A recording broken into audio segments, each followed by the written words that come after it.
Shelby County Supervisors, October 3rd. Any conflict, interest on the agenda, you guys? Before we approve the agenda, number 5, which is abatement refund taxes, Shelby County at Richard Memorial Hospital. We're going to remove that and table that to a future date. We have some numbers to get straightened out before we finalize that. Okay. Correct, Tony? Mm-hmm. Okay. So with that, do I have a motion to approve the agenda with that removal? Second. Motion by Charlie, second by Bryce. All those in favor say aye. Aye. Aye. Motion carried. Had a chance to review the minutes, September 19th and 20th. Any questions? Motion to approve. Second. Motion by Bryce, second by Charlie to approve the minutes of September. All those in favor say aye. Aye. Aye. Motion carried. Had a chance to look over the claims, one of the smaller lists we've had for a while. Motion to approve. Motion by Charlie, second by Bryce. All those in favor say aye. Aye. Motion carried. Renew the annex lease with Harlan Family Services. We have a 2-year lease that we started 2 years ago. It's up January. I reached out to Mindy and a couple things. One, they're in the process now. We had available 4 office rooms. They were using 3 of them. They're going to start using the 4th one. So that adds another 132 square feet. And I visited with her. She didn't have any language changes, and they're very happy of what's going on over there. And agreed to go. Presently, we're charging $12 a square foot. And I told her our practice has been, we try to keep up with the expenses, 3 to 5%. So she said, as far as she knew, she was very open and okay, depending on the board would go, but like 4%, so we'd go from $12 to $12.50 for a 2-year contract. Sounds good to me. So, Mark, did you have anything to add to that? No, you're right on with what I understand. Okay. Okay. Then my office will retype the lease and run it by Marcus. Yep, and send it to Mindy too. Right. Before we. Well, I'll have Marcus approve it first, and then. Okay. But we're not going to change any wording. No. Just the price and the square footage. Right. Right. Is that okay with you guys? Yes, I mean. They've been very good tenants. You have. And it'll be $700 a month. I mean, to put it in round terms, $700 a month or $8,400 a year. Right, for a 2-year contract. And they pay quarterly. Right. So They're paying like $540 now. It's good we can utilize the whole building. Yeah. Yep. Absolutely. Okay, do I have a motion to approve a 2-year lease with Harlan Family Services with the increase in the square footage? Make a motion. Second. Motion by Bryce, second by Charlie. All those in favor say aye. Aye. Aye. Motion carried. Okay, next on the agenda is we'll be amending policy number 4. We dealt with this about a month ago. There was one oversight, and I know Mark's office and Angel have been working with Marcus. We got some small changes. I'll just go ahead and read it. We added in there an exception for EFT transactions with electronic file transactions may be made for tax payments owed to government and/or if payments on the 3rd Tuesday of the month will cause the payment to be late and will incur a penalty or late fee. In such situations, the payment may be made and shall be presented to the Board of Supervisors for approval at their next board meeting. Marcus went through this and added some of the language. Again, Mark's office and Angel have been involved with this, and we ran it by Austin and Chris Nelson. Everybody is on board with this. And Mark, can you say what was the reason for this change? Because of the late fees, if they waited until board approval, the timing issues with getting them paid on time to the state. These are just state transactions, right? Secondary roads has to do some transactions and conservation has to. And those were missed the first time when we rewrote it. And are those tax Yes. Tax related? Yes. Okay. Okay. That's my input. You guys have any questions to that? Motion to approve.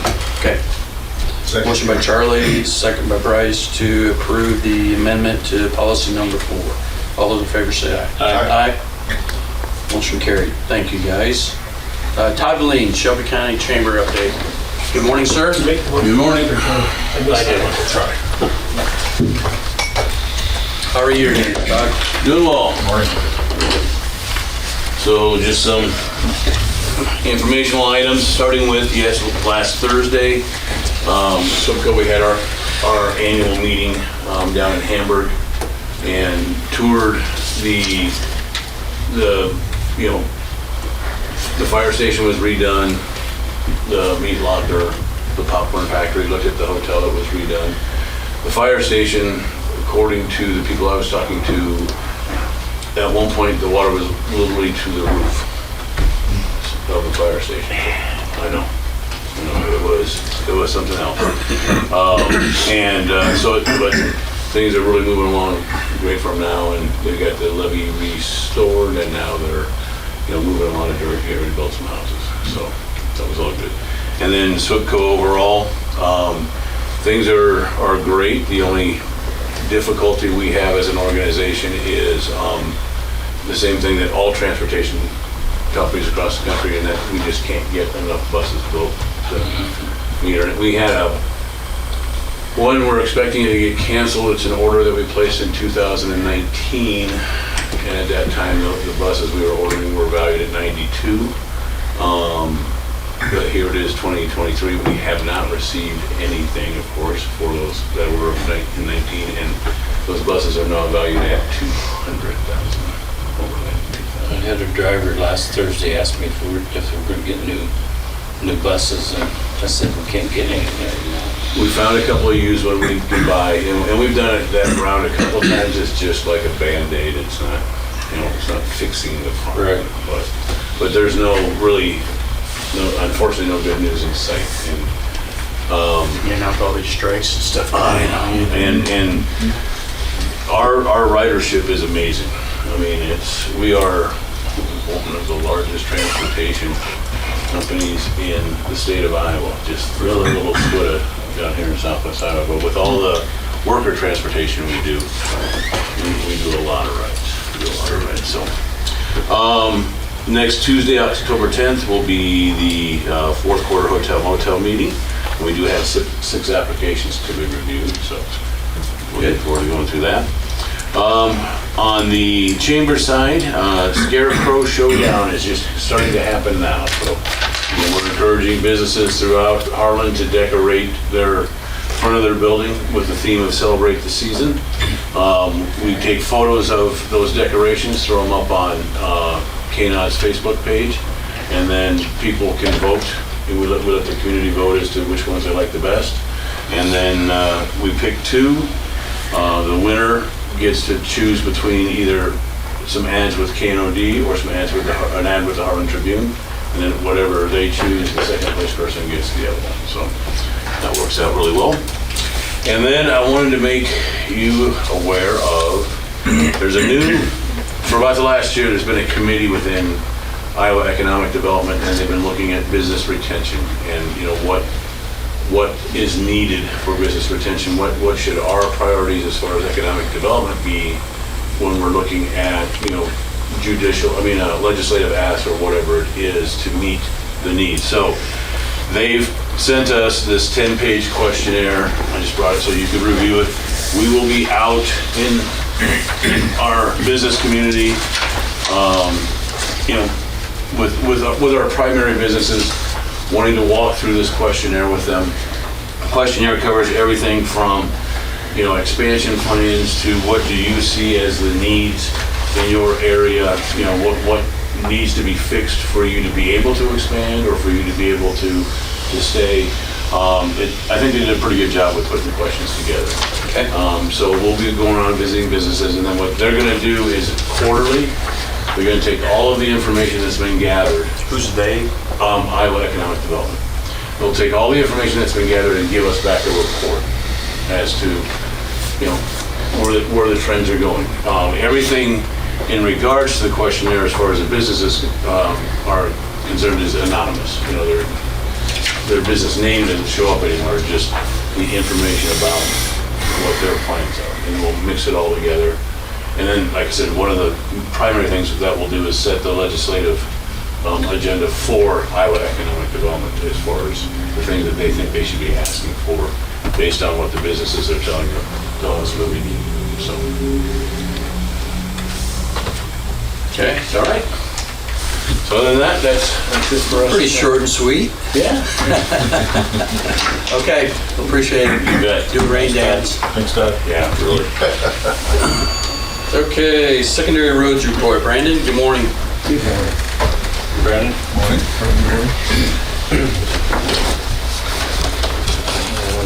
I believe on the agenda, Farmers Mutual put in 3 permits.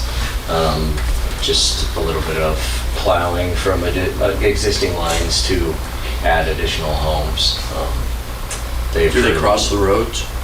One of them does board from one side of the ditch to the other, not going out onto private right away. Okay. Just the only time they go onto that is when they put a service into a home, so. Okay. They've turned in bond, insurance, and I would recommend approval of the 3 of them. Okay. Motion approved. Second. Motion by Charlie, second by Bryce to approve Farmers Mutual Cooperative Telephone Company utility permits number 2023-9-281, 2023-9-282, and 2023-9-283. Recommendation by Brandon for approval. All those in favor say aye. Aye. Aye. Motion carried on the permits. Thank you, sir. Thank you. Brief update, they're just starting on M16 patching. They started yesterday. They got a pilot car set up, 1 lane. Please give them patience. I was out there. They just trying to shut down where they're working, so. You said it was from F-32 south? Yes. To Shelby? Yes. Yep, they started at F-32. They were in the southbound lane yesterday. They'll probably do the northbound lane. They do so many patches, as much mix as they can get, and get them done by the end of the day. That's how many they do, so. Okay. They'll move right along on that. And then our plan, outstanding plan, we're looking to mill and overlay M16 in the next 2 to 3 years. So that's why we're doing the patching right now.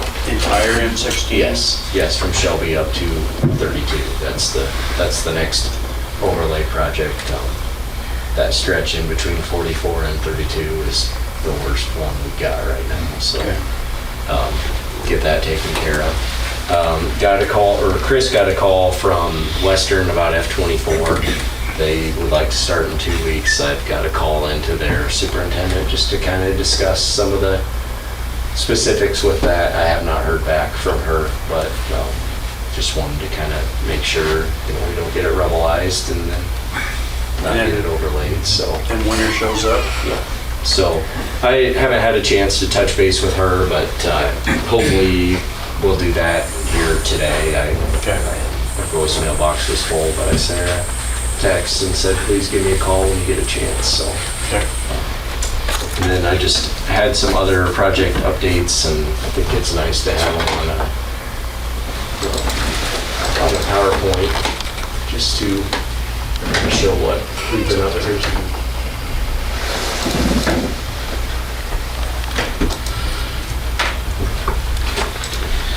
So we did concrete canvas on a culvert. This is one that we found.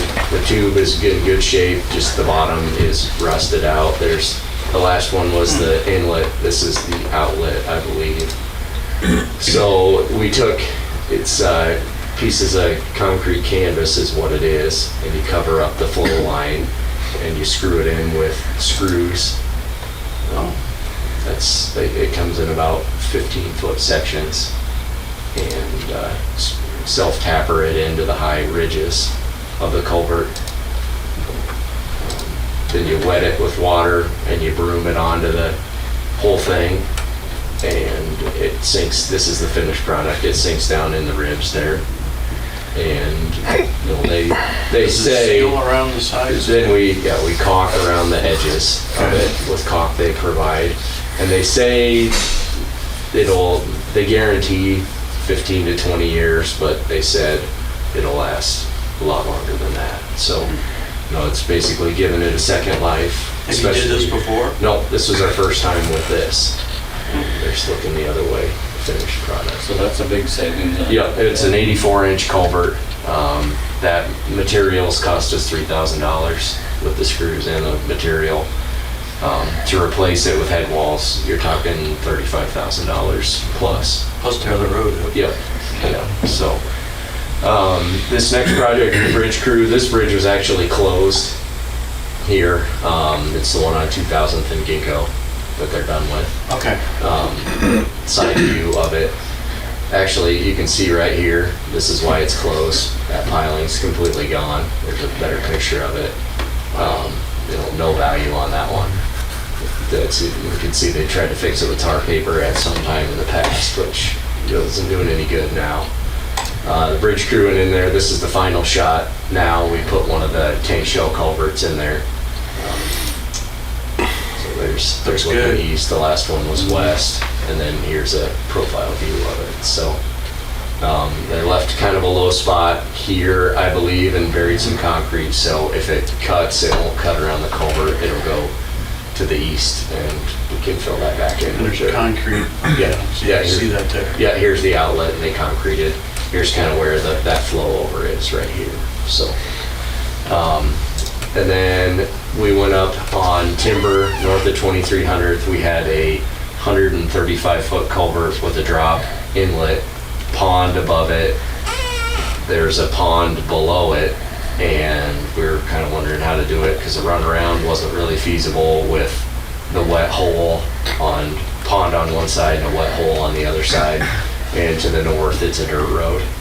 So we contracted with Denko. They came in and put a slip liner in here. Here's the concrete truck. This is their grout pumping. Here's a view of, this is our excavator. We actually pushed the liner in, and then we rip-wrapped down here. But they pushed this liner in all the way to the inlet the day before they build these bulkheads. And then they've got, here's a breather hole, and this is the actual line where they pump the grout in, and they pump all the voids completely full of grout and seal it off in there. And then we'll get another 70 years out of that culvert. What'd you think? It's not the first one we've done. Okay. I like this product. It's about what it would have cost to tear it up and try to put a runaround in there. And this might have been a little more expensive, but then there's a hog barn to the north, and they were gonna turn pigs and get feed in there, and rocking a half mile of dirt road that's just not something that's feasible either. So I think So this was the tube there, is that a poly tube? yes. Yeah. Yep. Yep. And That's then it's thick wall. grouted in there. It's about 3/4 of an inch thick. It's heavy duty stuff. So. And there's yeah. concrete like all around it? Yep, they grout it, pressure grout Between it. that and the old culvert? Yes, yep, and then they pressure grout it, so if there's any voids that formed, if there's holes in the culvert, that grout goes up and fills those voids too. So how long a project was this from the time we exposed it to them putting it in? We went up there the day before. We actually Okay. would we take 15 foot off the culvert because it was clear out onto private property. We went up the day before, put the concrete down, dug it out. They showed up, we shoved the culvert in for them because it takes an excavator to push it in. And they built the bulkheads, and then the third day, they were gone by noon. They grouted the rest of it, so 2.5, How many 3 days. sections is that as you're putting it in? It comes in 24-foot sections, so it took 5, I believe. No, 6. It took 6. So it's a good product, and it worked out. Just push it in with the back, with the excavator? Yes, yep, it's got enough side push to just, Okay. and then they just lock together. They have Interesting. a locking joint on them, so. Yeah, that's good to see kind of what we're doing, and Where are they out of? Denko's out of Mingo, Iowa. Oh, so it's closed? Yep, east of Des Moines, so. Good. And they do a lot of work. They do a good job. Other than that, excavator on N56 replacing a culvert, doing some ditching, and then I believe he's gonna go to M47 and find a concrete tile that had separated that we need to get fixed. And then the other one's excavators on Apple south of 44, replacing a culvert over there. And the bridge crew, they're on 800th Street east of M56. They got the substructure in on that bridge. So they'll be, I think they've got some sheet piling to finish up, and then they'll be putting beams on and getting ready to deck. So they're coming along pretty good. Okay. How are we setting up rock in the piles? Good. All the rock piles we used a little bit, but we'll have a little bit to restock here this winter. Okay. But we're in decently good shape. What about Denison? We still Denison? Yeah, we got a train last week, and they're kind of getting leery now. We'll see, play it by ear, kind of what they want to do. That whole winter, they had a frozen train car that's still in the front of their memory, so Yeah. we'll do it as long as they're willing to. But When you have 90-degree weather, then it's not on our radar at all. right, no, but it sounds like it's gonna get close to freezing here. Yeah, next week, go back to the days. 70s. Talking about frost by Yeah, Saturday, Yeah. Saturday, Sunday. Road salt bins folding, What's that? road salt. Oh, yes, absolutely, yes. Probably start mixing up some sand, salt, calcium here towards the end of the month. Yeah, hope we don't need it. Well, I hope so too, but it's better to be prepared than not, so. But thank you. Anything else? I think that's all I have for today. Okay. I have a question. Yes. On employees. You got a domino effect. Yep. How's that coming, filling positions? There's truck driver we had internally, an shop foreman, a maintainer guy took the shop foreman, a truck driver took the maintainer. No one in-house, truck driver 1A is our lowest job classification, so had a couple applications from the public, so hopefully get them interviewed here soon. Okay. And We did have some applicants. yes, Okay. yes. Okay, So, thank you. yes, Signatures needed. yeah, Okay. thank you. Okay, supervisor committee reports. You guys got anything going on? Conservation Board had to re-roof the house at Mantino. Apparently Oh. vented wrong the last time and completely rotted the sheeting. So bigger job than they were expecting, but that was a surprise, but taken care of, and other than that, not a whole lot. That probably wasn't cheap. No, I don't think it was. Todd already took care of the Thursday meeting with SWIPCO, so that's the only meeting I had. Okay. I have my usual CO2 pipeline update. Couple things.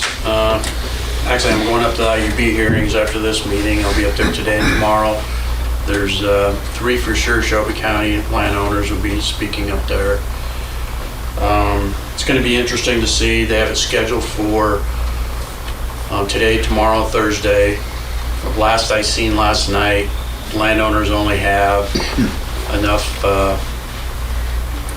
people testify through tomorrow.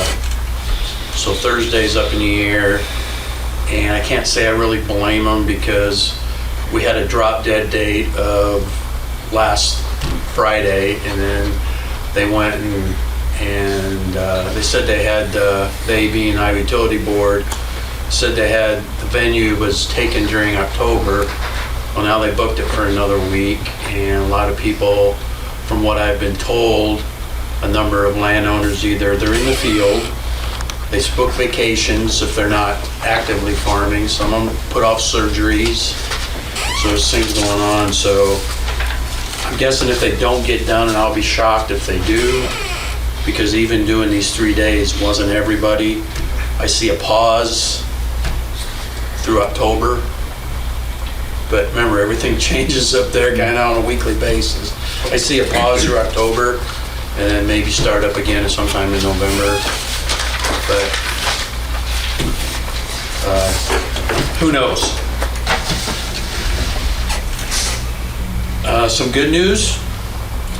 Since I and Tim Whipple, our attorney, went to the PHMSA, had their national hearing, which PHMSA is Pipeline Hazardous Materials Safety Administration. They had their annual conference for revising the new safety rules for CO2 pipelines in Des Moines because of all the CO2 pipelines proposed coming through here last June 1st and 2nd.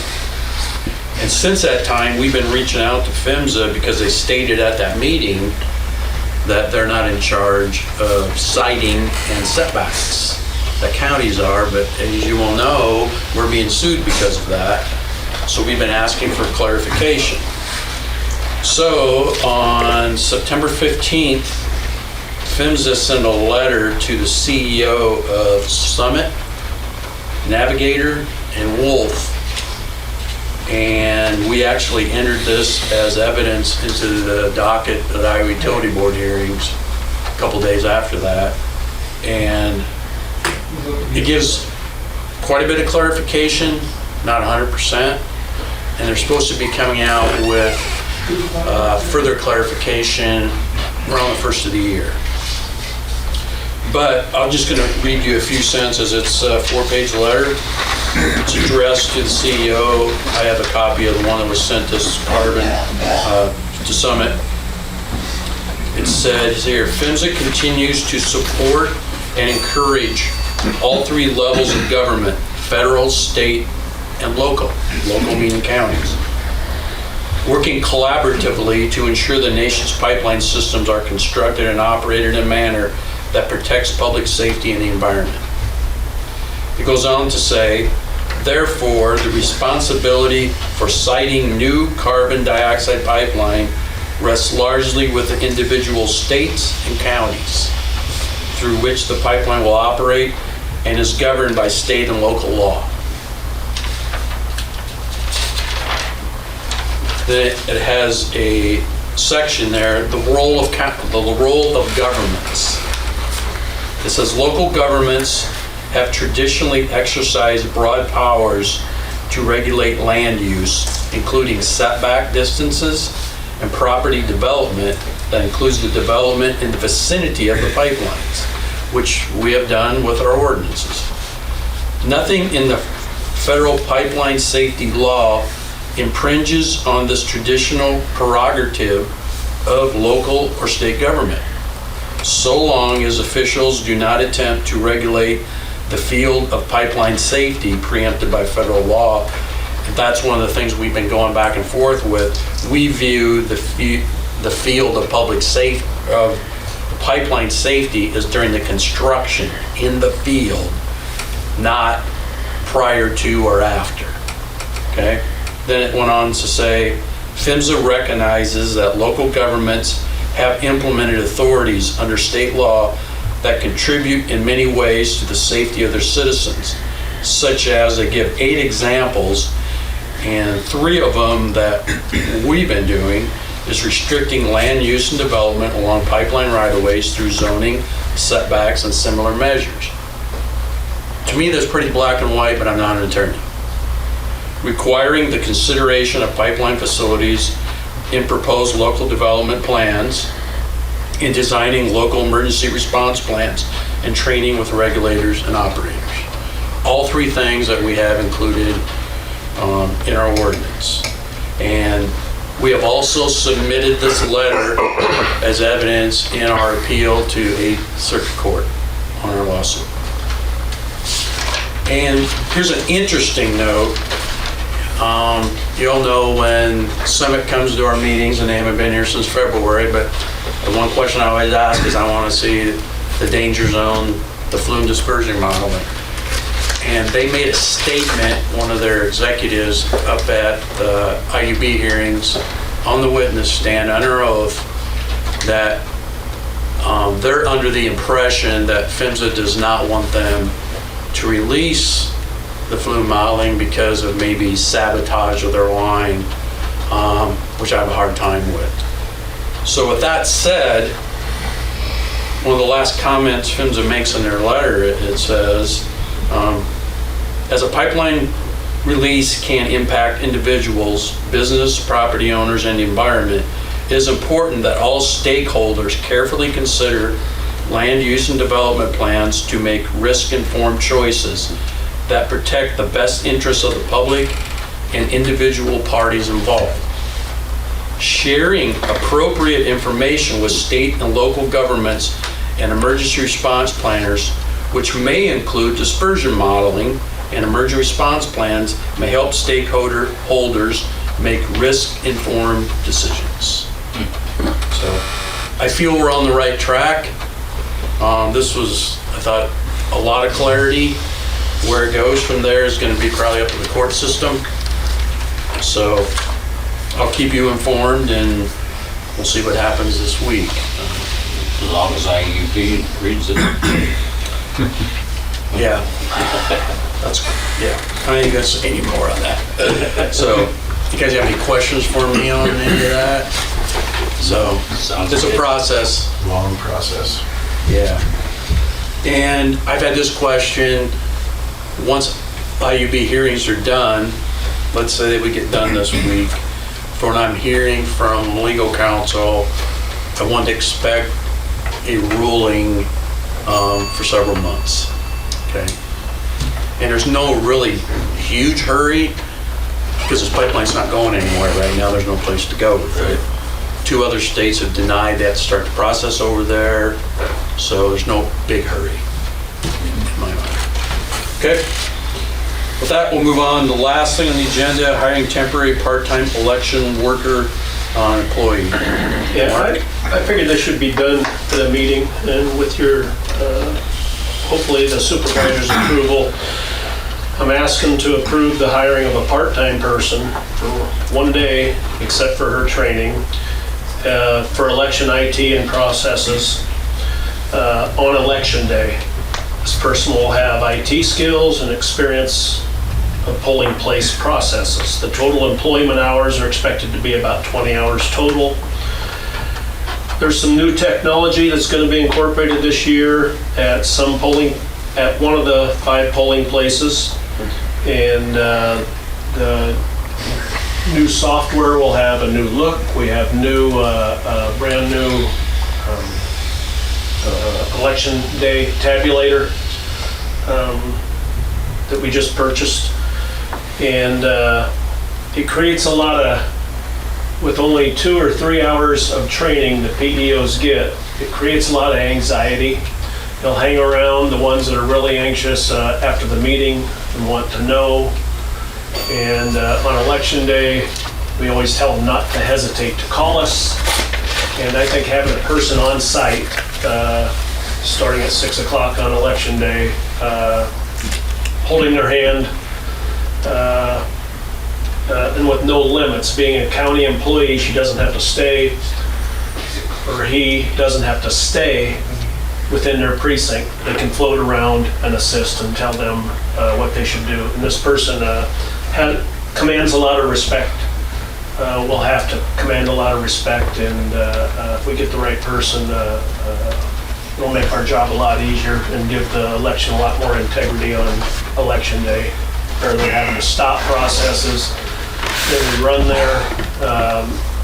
Sometimes it gets pretty nerve-wracking on election day when there's people waiting in line. The new poll books, in other words, devices they use, they have to be placed behind the county firewall now. And to do that takes some new technology, and placing them behind the firewall will create more security. And that's another step that we want the precinct election officials to feel comfortable with. And it could be possible to use the person this time, if they're willing, or somebody else. The next time in the primaries, we might not even need them for the general election. It's just getting over the hump with these new things. So I'm asking for your approval for me to find a person. And Have it in your budget? yep, Okay. yep, sure is. That's always number one. Yep. Motion to approve. No, I think it would help the whole situation. Yeah. Makes sense. And we're just doing it in Harlan. The biggest step will be in Harlan. That's just an experiment, because it has to be done. We're not required to do it everywhere. And so the other polling places will be halfway there, but Harlan having the most polling places at the Turkelson Center, so we're gonna incorporate everything in one place, then we will get all, we'll be better educated to implement it at the other 4 polling places. Probably take a lot of stress off everybody. Yeah, ease into it a little bit versus going in all at once. Okay. Do I have a motion to hire the temporary part-time election worker? Motion. Second. Motion by Charlie, second by Bryce. All those in favor say aye. Aye. Aye. Motion carried. Couple things I just want to remind, and I want Mark to put this in the minutes, to remind department heads that employee physicals are due the end of the month. And I checked with Melissa yesterday. Each department that has employees that haven't taken physicals yet, if they have to be completed by the 31st, we had an issue with this last year, that they remind employees that it needs to get done. If everybody wants to share in the $100 that we do for 100% participation. So, and we ain't changing any of the rules if it doesn't get met. Everybody knows this in advance. And there was one update on that, I don't know if you're aware of. We found out late yesterday afternoon that you can only get your physical once every 12 months. And so so you gotta wait for 12 months to pass up before you take it. So if somebody gets pushed into October, then how do you do it? Insurance won't pay for it. What we found out, and I'm gonna get it confirmed today, but we were told, and I'm gonna go over their head and ask somebody else, was no, that clock starts January 1st. Okay. So there's no reason to put it off till October anymore. Okay. Because we can just see everybody going to October and then, Get a bulletin out when you find out. but we need to confirm things. Okay. So that makes it easier. And then from the board, on November 14th, which is between our 7th and 21st meeting, one, we're gonna have a special meeting to canvass the election. That's usually a 5-minute meeting. But I've scheduled a budget workshop at the end of that meeting for the board, for our new budget director, Taryn and Mark, and we're bringing Chris Nelson in, who helped us last year get through it. And what we're gonna do is we're gonna review our workout plan that we had set up that ended on June 30th this year, and make sure we stayed within our boundaries and met our goals we had. And then we'll look at where we're at this year, and then with what the legislature did this year and put 3.5% caps on. I know Mark and Taryn have attended some workshops in Des Moines on that. We don't really know how all that's going to work, and so we can start planning, because normally at the end of November, we start handing worksheets out to department heads to start working on their budget. So we want to get a little ahead of this. So if that works for you guys in your schedule, it'd be a 9 a.m. meeting. Okay. Anything else, Mark, you want to add to that? I think they made it pretty clear at the meeting that Taryn Knapp and I attended that nobody's going to know for certain until we get our valuations turned in. The state will calculate our general basic levy rate for us, and it will show up on our budget. And then that'll be the moment of truth. And so they'll calculate that for us. Because what we've done in the past, when we send out the worksheets and that to department heads, we tell them what whether it's 3% or 5% or whatever it is, that's what we expect you to stay under your budget at. And, of course, last year we had 7 and 8% increase in expenses, and even if we had that this year, we're not going to be able to go there. So it's going to be a very interesting budget year coming up. Cleaning supplies and office supplies are killing us this year. It's just amazing compared to past years. And you keep raising it. And I'm sure Brandon wished that was the only thing he had to deal with repairs and equipment, all that was going up, and fuel and rock and blah, blah, blah. Well, just 3 months into it, I'm saying you can see it already that we aren't going to make it. Okay. And hopefully some of the other items won't. So anyway, get that on their calendar and we'll march ahead. So thanks, everybody. Meeting adjourned. Thank you.